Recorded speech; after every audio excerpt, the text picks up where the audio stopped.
کہ نبی صلی اللہ علیہ وسلم نے نقل کیا کہ میرا اللہ کہتا ہے الصوم لی، روزہ میرے لیے ہے، وَأَنَا أَجْزِي بِهِ، اور میں ہی اس کا بدلہ دوں گا۔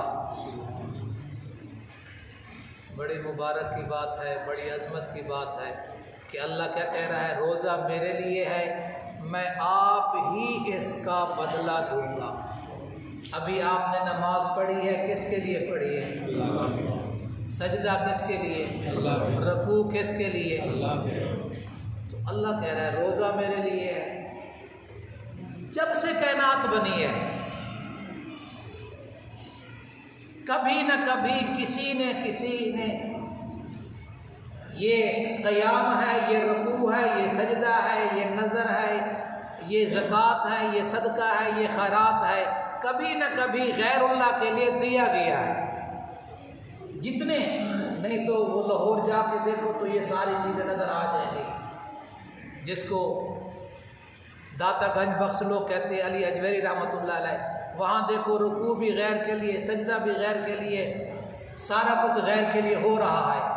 جب سے روزہ فرض ہوا ہے اس وقت سے لے کر آج تک روزہ کبھی غیر اللہ کے لیے نہیں رکھا گیا، یہ خالص اللہ کے لیے رکھا گیا ہے، کیونکہ شرک تو کھانے پینے کی وجہ سے ہوتا ہے نا، روزہ تو نہ کھانا نہ پینے کا نام ہے، تو اس لیے روزہ کبھی بھی غیر اللہ کے لیے نہیں رکھا گیا، اس لیے اس کے اندر شرک کی آمیزش نہیں ہے، اور اس میں ریاکاری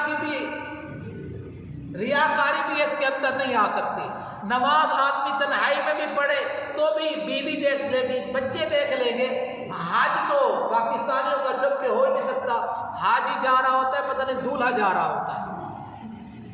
ہاں جی، دنیا کائنات میں جتنے اعمال ہیں وہ کبھی نہ کبھی غیر اللہ کے لیے ہوئے ہیں، لیکن روزہ ایسا عمل ہے کبھی غیر اللہ کے لیے نہیں ہوا، تو اس لیے فرمایا روزہ میرے لیے ہے، میں خود ہی اس کا بدلہ دوں گا۔ بقیہ نماز کا بدلہ فرشتوں کے ذریعے، زکوٰۃ کا بدلہ جنت کی شکل میں، حج اور عمرے کا شکل جنت کے محل کی شکل میں، لیکن جب روزے کی باری آئے گی تو اللہ کہے گا روزے کا بدلہ میں اپنے ہاتھ سے دوں گا۔ سبحان اللہ۔ اور اس کو مجہول بھی پڑھا گیا ہے، الصوم لی وانا اجزا بہ، روزہ میرے لیے ہے، میں آپ ہی اس کا بدلہ ہوں، میں اللہ کی ذات ہی اس کا بدلہ ہوں۔ اس کی تھوڑی سی مثال دیتا ہوں۔ ہاں جی، نبی صلی اللہ علیہ وسلم نے ایک موقع پر سارا مال غنیمت مہاجرین کو دے دیا، سارا مال غنیمت، انصار کو کچھ نہیں دیا، تو انصار میں باتیں ہونے شروع ہوئی، تو آپ صلی اللہ علیہ وسلم نے ان کو بلایا، میں مختصر صرف میں آپ ہی بدلا ہوں کو مثال دینا چاہتا ہوں۔ آپ صلی اللہ علیہ وسلم نے انصار کو بلایا اور انصار سے فرمایا یہ مال غنیمت لے جائیں تو میں محمد کو لے جاؤں، میں خود اس کا بدلہ ہوں، میں تمہارے حصے میں آتا ہوں۔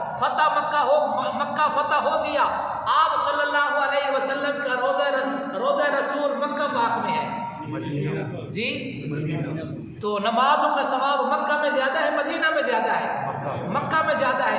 آپ کی پیدائش جائے پیدائش مکہ میں ہے مدینہ میں ہے؟ مکہ میں ہے، لیکن آپ نے فرمایا انصاری اور میں تمہارا ہو گیا۔ شاعر کہتا ہے جس سے وہ آپ ہی فرمائیں کہ ہم تیرے ہیں، اپنی آہوں میں وہ تاثیر کہاں سے لائیں۔ تو اللہ بھی کہہ رہا ہے روزہ میرے لیے ہے، میں اللہ خود اس کا بدلہ ہوں۔ جب اللہ جس کا ہو گیا تو جنت بھی اس کی، نعمتیں بھی اس کی، ساری کچھ اس کی، تو روزہ بہت بڑی عبادت ہے۔ اللہ آپ کے روزوں کو قبول فرمائے۔